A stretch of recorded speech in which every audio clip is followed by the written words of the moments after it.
This video will demonstrate how to set a print area in Excel.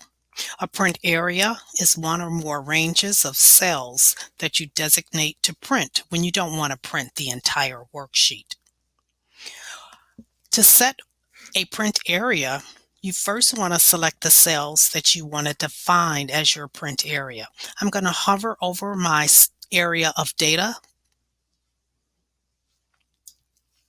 Once I've selected the cells that I want defined as my print area, I'm going to make sure I am on the Page Layout tab.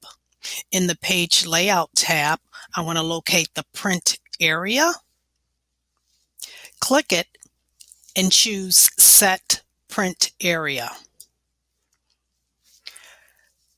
Now when I get ready to print, I'm going to choose File, select Print, and as you can see, my print area is defined and ready to print. This concludes the demonstration on setting a print area.